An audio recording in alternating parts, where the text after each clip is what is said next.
E agora nós vamos ver essas 24 horas que já começaram aqui, né?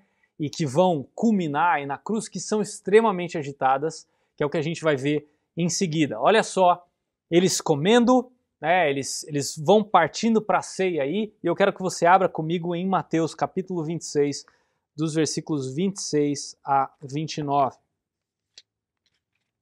Enquanto comiam, Jesus tomou o pão, deu graças, partiu e o deu aos seus discípulos, dizendo: Tomem e comam, isso é o meu corpo.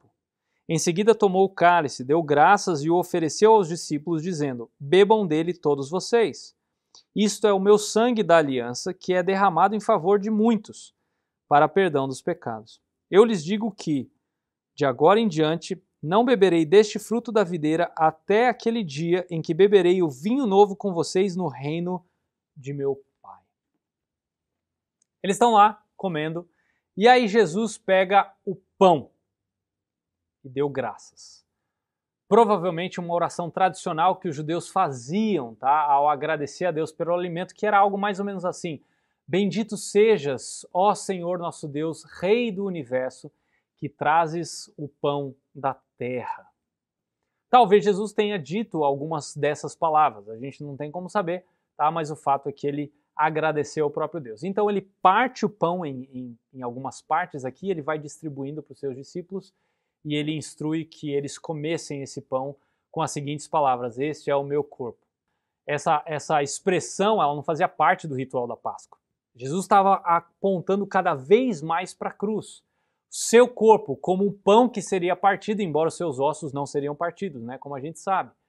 Jesus estava ligando o seu sacrifício com a história da redenção quando instruiu esse rito durante a refeição pascal.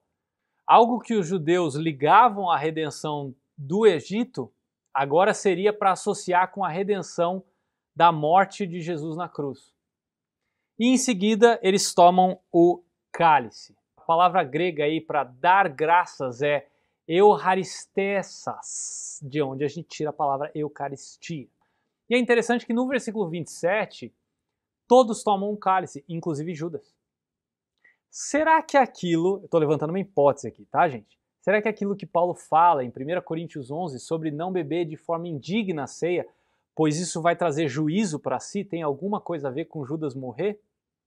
É no mínimo curioso, tá? É só uma ideia, eu estou só jogando isso no ar, eu pensei isso agora e foi algo interessante, é no mínimo curioso. E aí Jesus revela a sua morte de maneira sacrificial, que estava prestes a acontecer, que ia ratificar uma aliança para com o seu povo. Antes, a morte sacrificial de animais, ela ratificava as alianças, tanto a abraâmica quanto a mosaica, tá? Isso está lá em Gênesis 15, versículos 9 e 10, quanto em Êxodo 24, versículo 8. Em todos esses casos, o sangue simbolizava a vida do sacrifício substituto, que a gente vê lá em Levítico 17, 11. Jeremias tinha profetizado que Deus faria uma nova aliança com o seu povo no futuro, tanto lá em Jeremias 31, do 31 ao 34, quanto no capítulo seguinte, em Jeremias 32, do 37 ao 40. Quando Jesus morre, o seu sangue ratifica essa aliança. Então, essa refeição no cenáculo era uma homenagem a essa ratificação dessa aliança. Agora, pensa comigo. A primeira Páscoa, ela celebrava a libertação da escravidão do Egito e a posse futura na Terra Prometida. A ceia do Senhor, ela celebra a libertação da escravidão do pecado e a posse futura no reino. Por isso que a gente deve observar a ceia do Senhor até que ele venha, como diz lá em 1 Coríntios 11, 26.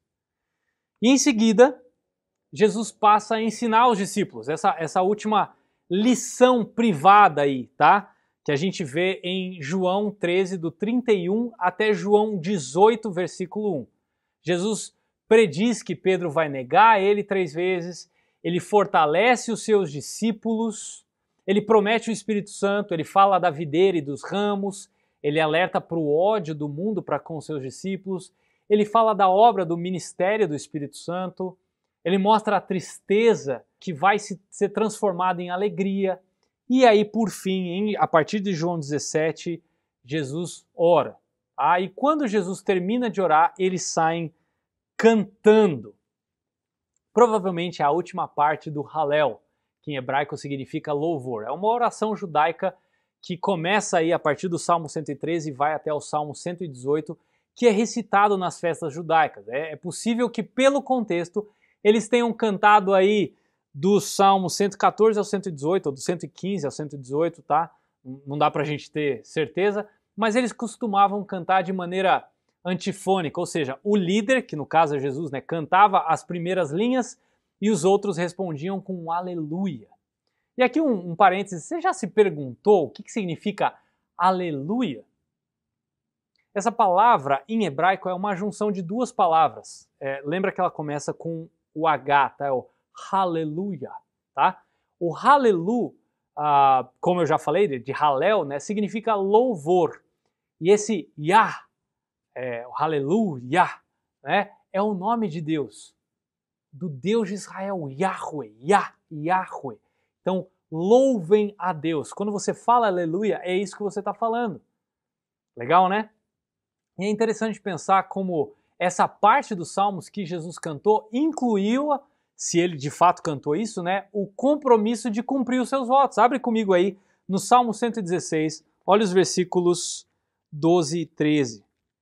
Livro de Salmos, no Salmo 116, olha os versículos 12 e 13. Como posso retribuir ao Senhor com toda a sua bondade para comigo? Erguerei o cálice da salvação e invocarei o nome do Senhor. Outra parte do Hallel se refere ao aparecimento do Messias. Olha aí, Salmo 118, olha os versículos 25 e 26. Salva-nos, Senhor, nós imploramos. Faze-nos prosperar, Senhor, nós suplicamos.